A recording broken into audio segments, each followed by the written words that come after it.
Assalamu alaikum. You're watching Views in News, and I'm Faisal Rahman, live from our Islamabad studios. Today, we'll be talking about the end, or rather the completion of the first phase of the Afghan peace process. Now, as it has been said that the second phase will start, and that's why the Americans, they have asked the Taliban to reduce their activities in which many civilians as well as the law enforcement agency personnel were being killed. As far as the exchange of the prisoners that is concerned, so far around 4,000 Taliban prisoners have been released by the Afghan government, and in return 845, the commitment was of 1,000, but 845 security personnel have also been released. So there is a lot going on that particular front. Other than that, now what exactly this next phase is going to be all about, and how successful the previous phase was. We'll be throwing light on these two very important aspects. To talk about this particular issue, we have with us Lieutenant General retired Raza Muhammad Khan Sahab, who's a senior defense analyst. General Sahab, thank you very much, sir, for taking out your time and talking to PTV World, sir. And we also have Dr. Hussain Shahid Surwardi Sahab, who is a senior foreign affairs expert. Surwardi Sahab, thank you very much for your time as well, sir. And we'll also be talking to Hassan Khan Sahab, who is a foreign affairs expert. We'll be talking to him. Let me start off from you, Dr. Hussain Shahid Surwardi. Now, when we talk about the completion of the first phase of the peace process or the dialogue process, Zalmi Khalilzad says that it has been completed and it has been a lot more successful than we all anticipated. And now the second phase is about to start, about to resume. But the Americans believe that the reduction in the hostile activities of the Taliban should be very much visible. Now, first of all, sir, let's start off from the first phase. Reluctancy, half-heartedly attempts, or whatever you may call it, at the end of the day, whether under pressure or no pressure at all, the Americans believe that they've been able to successfully complete the first phase of the peace process. And they've said that, we'll reduce a certain number, 5 of the bases will be shut, and then a certain number would be later on declared that might stay. Let's see for how long. Your take, sir, on the completion of the first phase. Do you think, as an analyst, that everything has been done the way it was planned?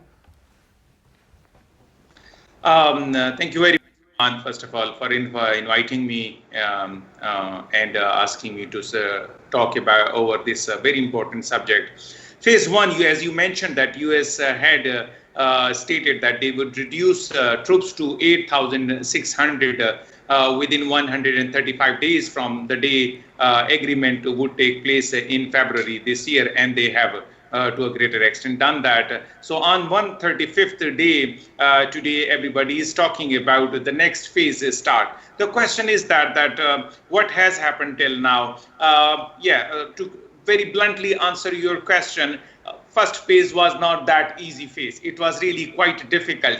Taliban and United States, they signed the agreement in February 29th, and everything went to very dandy. There was no such problem at all between the two signatory bodies, groups, and they were quite comfortable with the agreement. Everything went well. However, with the passage of time, the second phase, later on, they stated that in Afghanistan, intra-Afghan dialogue will start. But that will start only when there would be complete exchange of prisoners between the two groups, which means Afghan administration, Kabul administration, and the Taliban. Till now, as you gave in your intro, 4,000 Taliban insurgents have been released by Kabul regime, and almost 600 people have been released by the Taliban, which means that the swap of prisoners has not taken place completely, whereas in agreement it has been written that all exchange of prisoners will take place, and immediately after that there would be intra-Afghan dialogue. So because of not completion of exchange of prisoners, intra-Afghan dialogue has not yet started, number one. Number two, we see that violence is still there. Taliban are still committing violence. They are making some efforts to give a blow to Kabul regime's ANA, which is Afghan National Army. At the same time, there are certain other forces like Daesh, which is also sneaking in Afghanistan and are trying to damage the peace deal. There have been numerous instances when a terrorist act took place and Taliban denied any involvement in that, and they said that we have not carried it out. Although from the other side, from Kabul regime side, they stated that it is Taliban who have done that. So there is a third group right in between who is trying to make misunderstanding, who are trying to malign the entire peace process, and that is where the Daesh comes in. So in the circumstances, if I say it bluntly to answer your question, it is not going that easily. The phase one was difficult, and there are still certain parts of phase one that one has to see accomplished. All right. Now, let me take the same point to General Saab. General Saab, first of all, say your take on the first phase. And do you believe that all the commitments, they have been fulfilled, all the promises they earlier made, now they have done whatever they could have done? I mean, is it the right way it's moving forward? Bismillahirrahmanirrahim. Can you hear me? Yes, sir, I can hear you now, clearly. First of all, I think while there has been progress, in the Afghan peace process, there is no denying the fact. But I would still conclude that the road to total peace in Afghanistan is long, winding, and very bumpy. And one of the major reasons for that is that the various our contenders there, they have kept their own personal and political interests above the national interest of Afghanistan or the people of Afghanistan. Now, the deal also has a very serious flaw, and that is that there is no provision of mediation, and in this case, I would say arbitration to resolve the huge divergences amongst the contenders, to resolve the differences among them, even when the intra-Afghan dialogue starts. And when these differences emerge, is the United States or the United Nations or anyone else prepared or acceptable to all the parties, the conflicting parties, to carry out arbitration or not? This is so far very, very unclear, and unless this is decided, I think it will be good that the intra-Afghan dialogue starts, but I don't see it moving forward. From that, I think what Pakistan should be doing is that it must prepare various contingency planning. That contingency planning, must cater for the worst case scenario of some kind of a civil war emerging as it did in the past. And what is going to be our reaction to that?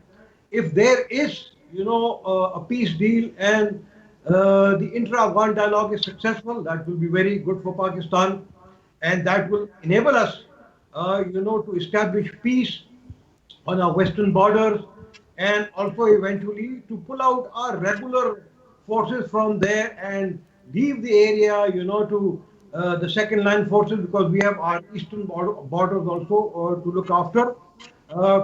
Remember that the pullout, even if it is partial, would give certain legitimacy to the United States, and that would be that if it does not succeed, the onus would then be on the people of Afghanistan and the leaders of Afghanistan. The United States will be able to tell the world that, they were prepared to leave Afghanistan, but the leaders of Afghanistan, they have failed, to order rapprochement, and President Trump will still be able to draw limited political mileage from the existing level of forces there in Afghanistan. So it is important that Pakistan continuously focuses, while it must facilitate the intra-Afghan dialogue, it must also should be mindful about the return of Afghan refugees, the border fencing, and stopping and beating of terrorists still coming from Afghanistan, and fighting our forces here in the former FATA. Now, Jal Sahab, another important point. Now, since Surwardi Saab also mentioned about the role of these spoilers, I mean, Taliban, obviously, they have a business, they have a mindset, they do not have any sort of ambitions beyond the borders of Afghanistan. But when we hear the presence of Daesh there, and obviously, so somebody has brought them here, somebody has supported them, maybe these splinter groups, I mean, eventually ended up merging together and being a part of Daesh also. Whom do you think is actually the spoiler here, sir? Do you believe that the Indians are sponsoring terrorism inside Afghanistan also through RAW and other hostile agencies for that matter, sir? Collective effort, I would say, so that the situation in Afghanistan remains fluid. That is exactly what suits India. Yes, I agree with you. I think there are a number of spoilers. I think there are big spoilers, the bigger spoilers. You have rightly named India. Another big spoiler is the Afghan government itself, and in particular the NDS. The third big spoiler is now Mr. Rashid Dostum, Marshal Rashid Dostum, who on his inauguration made a statement that he could wipe out the Taliban in 6 months. And he actually requested NATO and General Miller that he should be given a chance, to prove himself. So that means that, he's not supportive of the peace deal. So he's, again, I would put him, in the category of spoilers. Of course, there are the ISIS is there, and we have the TPP there, and other smaller groups are also there. So put together, I think I would go back to my earlier sort of deduction that the peace to Afghanistan is still very bumpy and it is a lot of dangers. And I think Pakistan and the United States and other regional countries have to be mindful of all these road bumps and to tread forward very carefully. All right. Now, Surwardi Saab, I want your take on the same point again. I mean, these spoilers, like Jal Saab says, well, Rashid Dostum, I mean, Uzbek leader, it is believed that about 10% of the population in Afghanistan is Uzbek. Obviously, that he has a lot of influence. He's a warlord as well. Very close to Abdullah. He has got a lot of support as well from the other agencies too. So if he claims that he can wipe out the Taliban in 6 months, and he has developed a good force also. He has got a good number of fighters as well. This seems to be a bit of problem for the current peace process. Is it? Your take, Surwardi Saab. I believe I would not take Rashid Dostum's statement that seriously. And it's probably more in rhetorics.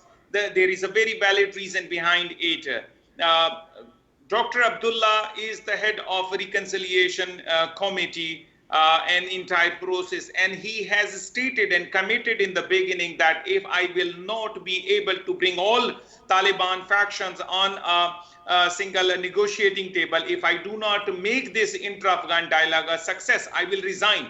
So the political survival of Dr. Abdullah depends on this entire intra-Afghan dialogue. And he would do his best now to convince all that non-Pashtun population and their leadership to join hands with him so that he may really move ahead and make it a success. For that matter, if you have seen that last week, our special envoy, Sadiq convinced Dr. Abdullah to start his visits to all the neighboring countries wherever he wants to go before he is starting intra-Afghan dialogue, and begin it from Pakistan, and he has agreed and he is coming over to Pakistan for that matter. So in the circumstances, we see that non-Pashtun groups, they are quite at the moment supportive to intra-Afghan dialogue, and I believe that non-Pashtun elements will not be there as spoilers. Spoilers will be, I believe, outsiders. Spoilers will be popping up with the passage of time. The moment intra-Afghan dialogue starts, everybody would show one's cards, and then that would be the time when there would be give and take phenomena, or there would be a lot of hustle and bustle. So in those circumstances, we will see who wants what and who is very rude and crude in not granting anything to anything or less than what is demanded from the other side. So that would be the time we would be in a better position to see spoilers and champions. At the moment, the only spoiling element that we can witness is Daesh and certain other elements which do not want somehow this process to move forward. Now, so Radi Saab, General Saab also mentioned something regarding a civil war-like situation in Afghanistan. I mean, if this continues, let's suppose clashes do take place, there are attacks on the security personnel, or maybe not even from Taliban, maybe from the other non-state actors like Daesh or other warlords, just to make sure that the engagement between the Pashtun groups for the reconciliation might not take place, or more differences are created, or for that matter, the trust deficit, and that gap should also be widened. So the delaying tactics, because it seems that Donald Trump wants business. Now this is the election year and he's got a few months to take a major decision regarding Afghanistan. And his special envoy, Zalmay Khalilzad, seems to be very optimistic. And at the same time, the person you just mentioned, Mr. Sadiq, who is also the special envoy from the Pakistani side in Afghanistan, I think he's one of the brilliant people you have in business at the moment. He's very close to all the major movers and shakers and decision makers within Afghanistan. And I think this man has really paved way for a peaceful negotiation process. The second phase, I would say. Your take, Surwadi Saab, and then I'll take the same point to General Saab also. Rahman, I am picking two very important points from your question. First thing first, I fear this civil war situation. I fear this would not come back. The reason is that at the moment we are in a very advanced stage. Number one, Afghanistan before 9/11 was different than what it is now. If you say civil war is already taking place in Afghanistan between the Taliban and the Kabul regime. So that is already, it's a part and parcel of the game. However, we will see with the intra-Afghan dialogue, probably it would come down. I mean, the pressure will come down and things will be more convenient so that they may sort out. Number one. Number two, very important thing, I am saying that civil war is discouraging in future, and probably that would not take place, is that there has already been an agreement between the Taliban and United States, and Americans will do their best to push from both sides, which means the Kabul regime as well as the ones they have signed agreement with, and that is Taliban. And you know very well that President Trump is calling on telephone with Mullah Ghani brother. So you can imagine that things are at quite high level at this stage. Saying that civil war will take place, I believe that is not that is not getting fit into the schemes of the things. Number one. Number two, you said that elections in America and Donald Trump. Let me say this thing, that at the moment the Economist Journal says that there are 10% chances of President Trump getting re-elected. He is right now performing worse. On the other hand, Joe Biden is going wonderful. Number three important thing, Donald Trump, number one, he failed to respond to Corona in time, and then it was very late. 128,000 people have already died. If by November this number of people die, I mean Donald Trump's scheme is over then. And number two important thing is, American economy in the last 1 year has gone quite down. Every month, $400 billion they are losing. $400 billion. They are losing. So all this shows that Trump is going to lose, and that with Joe Biden there would be a new era. Now, what that new era would be? Joe Biden was the assistant and he was the lieutenant of Obama. Obama wanted swift withdrawal of forces from Afghanistan. He would press further to both parties. But Sarwadi Saab, it was Obama's time when this AFPAC, they did not include India. It was AFPAC.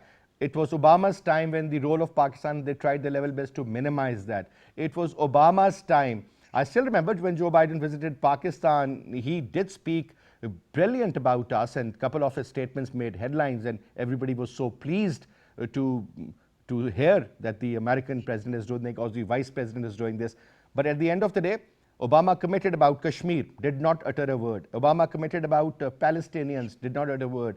Iranian peace deal, eventually it was reversed. So when you look at those sides, it seems, maybe the dialogues, they matter more than the practical. Rahman, just give me just one more minute. Yes, what you are saying is absolutely right. The question is that whatever Obama administration, in consonance with Joe Biden, did, it went reverse.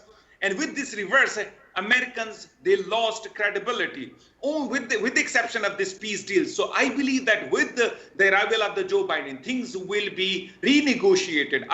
I'm quite expecting this thing that the deal with Iran will take place once again. You will see that, and then the very active role of United States in Afghanistan will take place once again. They will rather expedite it rather than they will come back. All right. Now, General Saab, let me read two tweets of Zalmay Khalilzad, and then I'll put the question. He says that we have reached day 135, a key milestone in the implementation of the US-Taliban agreement. The US has worked hard to carry out the first phase of its commitments under the agreement, including to reduce forces and depart 5 bases. NATO troops have come down in proportional numbers as well. Then he further adds that as we look into the next phase of implementation under the agreement, our approach will remain conditions based. We will press for completion of prisoner releases. Now, there are 4 areas he has mentioned. One is about the prisoner release, reduction in violence, complete delivery on CT commitments, and start off and progress in intra-Afghan negotiations. 4 major areas. Now, first of all, Dr. Jalal Sahab, I would like you to comment on the previous point I raised with Sarwardi Saab. I want your take on that, and then I also would like you to throw light on this aspect regarding the tweet. Okay, I think I will first answer what Mr. Zalmay Khalilzad has said. Okay, please. I agree with what he says that there has been progress. I think there is almost, total peace between the Taliban and the US NATO, which I think is good for them. But at the same time, I think the fighting between the Taliban and the Afghan government forces continues. Probably, I think it is escalated. So on balance, I think there are pluses and there are minuses. And of course, everybody is looking forward to the start of the intra-Afghan dialogue. But one will have to see if, the leaders, the contending leaders are prepared to soften up, their very hardened positions that are known to everyone. Like I was saying previously, Mr. Rashid Dostum also made a statement, during his inauguration, telling the Taliban very clearly that if they are dreaming about the establishment of an Islamic Emirates, that time is over. Recall that, the deal between the Taliban and the United States, everywhere, the Taliban have called themselves the Islamic Emirate of Afghanistan, and in bracket it was written, not recognized by the United States. So, I mean, that is one of their major kind of a demand, and Mr. Rashid Dostum had to actually say something about that. He also stated that he is a field marshal for all the people of Afghanistan. Now, I am not aware if there are any troops, Afghan government troops under his command. But then, whenever there is a field marshal, then all the Afghan government forces, like they have 350,000 army and then air force, probably, he's expecting that they all should be placed under his command. I don't think, President Ashraf Ghani would be prepared to do so. And my understanding is that he wanted to grant him, an honorary position. But then, he is now being given a formal position of a field marshal. So one will have to wait and see how that works out. Also, I would like to reiterate that both the Foreign Office as well as the Ministry of Defense must work out, our post-US NATO withdrawal scenarios. I think a time will come when the US forces and NATO will eventually have to leave Afghanistan. Then I think we will have to see what is going to happen in Afghanistan. I think Pakistan will be the happiest country if everything moves in a positive direction. But if it does not, then it must be prepared. It must have its own clear contingency planning what to do in that scenario. All right. Jalsa, we have also been joined in by Hassan Khan, senior journalist, a senior anchor person. Hassan Saab, Assalamu alaikum. Walaikum salam, Faisal. Now, so we are doing the show on this very important issue that is about the Afghan peace process. Now, Hassan Saab, I would like you to comment on a few points. First of all, now, Zalmay Khalilzad says that after a very tough negotiations and after very tough and hard work, I would say, they've been able to achieve some sort of achievement in the first phase within a span of, say, 135 years. 135 days, sorry to say, years.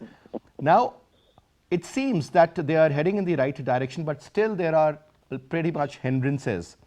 Both my guests believe that it could be from the Afghan government itself, it could be Rashid Dostum's factor, it could be problems within their own ranks in the government of Afghanistan. Then the Indians, they would definitely look forward to play a negative role again in alignment with the NDS. Do you believe that the first phase has been completed the way it should have been and things are moving in the right direction? And if there could be problems, let's identify those. Look, Faisal, I think definitely talking about Afghanistan, it is an open-ended question. There are multiple reasons. There are multiple point of view also, because there are multiple characters as far as Afghan peace is concerned. But as for my opinion is concerned, I think post Afghan Taliban and the U.S. government peace agreement signed on 29th of February this year. So I think a lot of water has flown under the bridge. If you look at the scenario, the U.S. has almost, I think the U.S. has played its part very well. They have reduced the number of troops where they agreed in the agreement. Taliban side, I think they also the problem here is not with the Afghan government. Yes, Afghan government is responsible for delaying the intra-Afghan talks. The reason was that on March 10, the agreement says that the talks, the intra-Afghan dialogue will begin, but it was somehow conditioned that 5,000 basically, it is written up to 5,000 Taliban prisoners will be released, and Taliban will release almost 1,000 Afghan troops or Afghan police officers which are in their custody. But unfortunately, I can't say it's unfortunately. It is a fact that releasing 5,000 prisoners, it was a big task. It was a big job because you have to scrutinize, you have to screen each and every person which the Taliban demanded to be released. So far, 5,000 Afghan Taliban prisoners have been released, and there are 600 which the Afghan government believe are the hardcore, and there are multiple reasons that they cannot be. Some are foreign nationals, some are involved in the in the local disputes, etc. They are not political prisoners. So I think the Afghan government has almost completed its homework. They have formed a team to negotiate. They are ready. Yesterday, I was interviewing the special representative of Pakistan, Umar Dawoodze, and he said that they are 100% ready to start the intra-Afghan talks anytime. They have the team, and I think fortunately, Ashraf Ghani and Dr. Abdullah, they succeeded to sort out their differences, and no more we are hearing the news from Kabul that there is any differences between any side. Abdullah is on board. As you were talking about Rashid Dostum, he is on board now because he has been given the marshal position, and he's the third marshal in Afghan history. And Ashraf Ghani, I think now they are almost on the same page vis-a-vis peace in Afghanistan. So I think we are the process is well on the target. It is slow, no doubt. But I think last point which I want to say here, if you look at the attitude of the Afghan government, they are moving. They have released 4,000 Afghan troops, Taliban prisoners. But unfortunately, Taliban are, I think they are coming up. They are very stubborn. They are very hardliner. So far, despite the fact they were fighting against the foreign troops in Afghanistan, but now they are in agreement with the foreign troops and they are attacking the civilian, they are attacking the Afghan government, and more than I think thousands of civilian in Afghan, innocent Afghan have been killed post the U.S. Taliban agreement. So I think definitely there may be some technical issues on the government side, but the hard line and the hard attitude of the Afghan Taliban, that they are stubborn over the number of 5,000. That what may come, but they will not start inter-Afghan talks unless and until the 5,000 figures of the president is not achieved.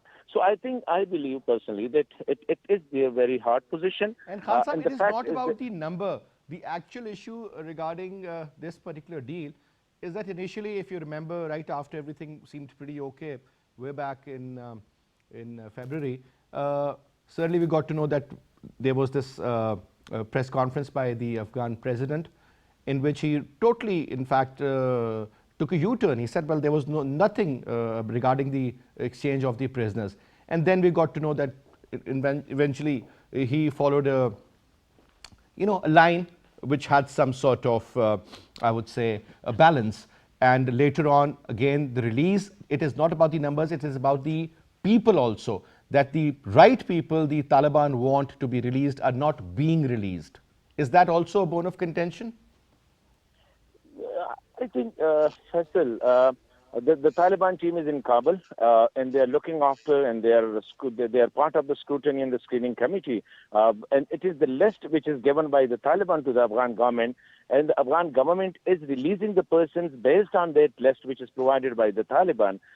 So far, I think Taliban haven't said that they have not released, but the number is 600, of which the Afghan government said some of them are foreigners, they are not Afghan national, and some of them are involved in local the killing of their relatives, etc. The killings of it means that they are criminal, they are not political prisoners. So I think that is a fact that so far the Afghan government is releasing those which the list which is given by the Taliban one.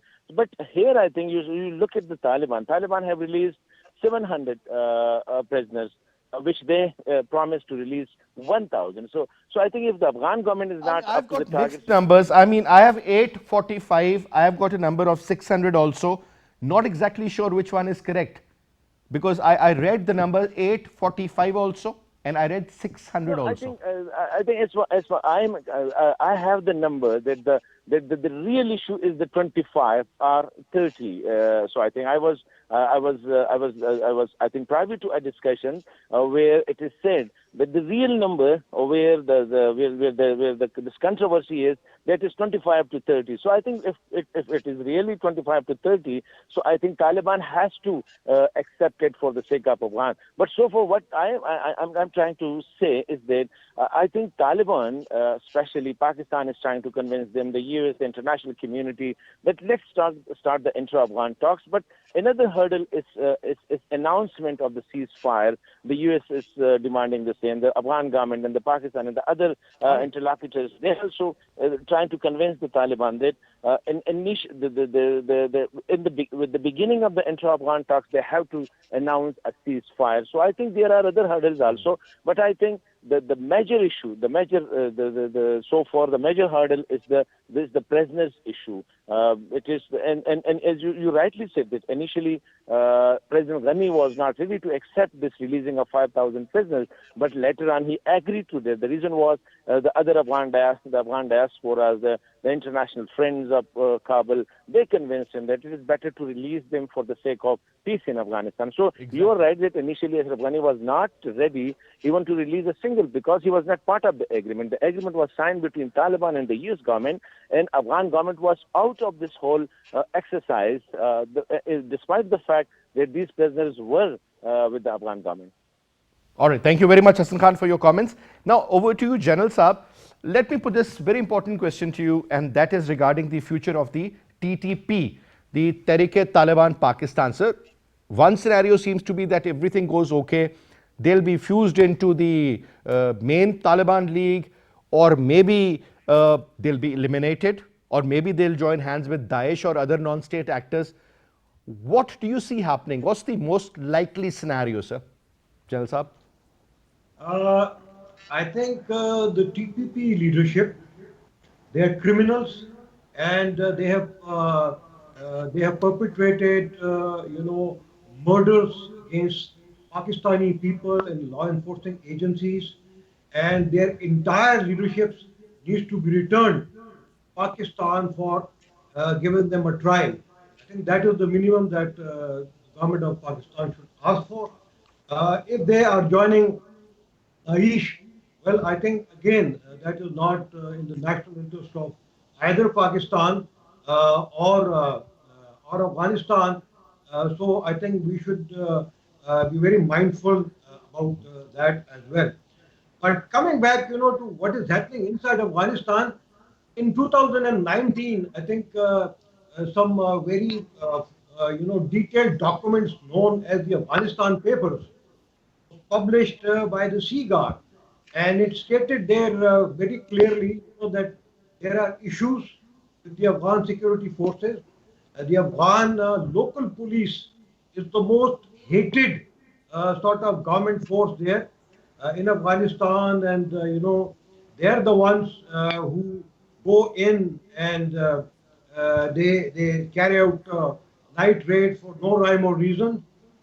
And the Taliban have been saying that the Afghan local police and the NDS are actually carrying out violence against innocent Afghans, which includes the Taliban, and whatever they are doing is in retaliation, and therefore they are not responsible for whatever they are doing. Also, please keep it in mind that the same report, the Afghanistan Papers, have been saying that there is a lot of corruption, not only in the existing Afghan government, but also in the current Afghan national security and defense forces. Desertions are very common, and they're also different. Then once they desert, and they take all the arms and ammunition with them. And the same report also blamed them, for stealing and taking away not only weapons but also equipment and selling them in the local markets. So these are some of the problems which the Afghan government is going to face. And even when there is a new dispensation, they will have to look at the reorganization of the Afghan security forces. They also have to have a relook at the leadership of those forces, because most of them, they have been appointed, they are political appointees, and of course there are others who have been appointed there on merit, but then merit is not the only criteria. So all these problems have to be So seen. most likely, And sir, as I said there is going to be earlier, a lot of reshuffling within the military ranks.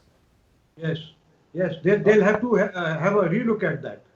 All right, that's a very important point raised, because earlier we got to know that most of these senior appointments were either held by the non-Pashtuns and most of these other, for example, the basic grassroots level kind of appointments, they were given to the Pashtuns, the fighting forces. But I think that is a very important point raised by you. Last closing remarks from you. Now over to you, sir. Surwardi Saab. Right. I believe that this is the high time that whatever best can be done for peace in Afghanistan, every neighboring country may collaborate and cooperate with them. I'm pitching a lot of hopes with Dr. Abdullah's visit to Pakistan.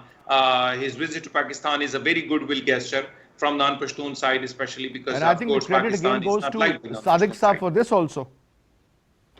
Once again, I said the credit goes to Sadiq Saab, the special envoy of Pakistan to Afghanistan. no doubt about it. Sadiq has done a tremendous job by bridging the gap between the non-Pashtun leadership and Pakistan, and we're starting all this marathon visits to different countries from Pakistan will definitely give a credit to Pakistan, and Dr. Abdullah is giving due importance to Pakistan. In the circumstances, I believe all neighboring countries, including Pakistan, must cooperate with the Kabul regime. Whatever pressure they can exert, as Americans say yesterday, push phenomena. We must push all these intra-Afghan dialogue. There is another very important thing, Faisal, that we are missing at the moment, and that is that the intra-Afghan dialogue will not take place between only Kabul regime and the Taliban. It is Sir, 12 intra-Afghan countries, dialogue. 12 countries have in fact said that they can host the intra-Afghan, including Japan, Turkmenistan, Russia, China, Turkey, Iran, Qatar. What I'm saying is all those who invaded Afghanistan, nobody from Europe came in to, in fact, rescue this particular deal. But all those True. with sane minds really want peace there. Very right. Yes, I agree with you, definitely. But let's see how it moves forward. But I think the couple of months, I mean, this corona has also created a lot of problems. But I'm sure, as they say, where there is a will, there is a way. So the will seems to be there. But I hope and pray that peace at the end of the day prevails in Afghanistan. As everybody says, peace in Afghanistan means peace in the entire region, and especially Pakistan. And that's what we all want. Anyway, General Saab, it was a pleasure having you, sir. Thank you very much. Suhrawardee Saab, it was a pleasure having you, sir. And thank you so much for your time, Hassan Khan Saab as well. And I'll see you, inshallah, next week. Till then, you take good care of yourself. Khuda Hafiz.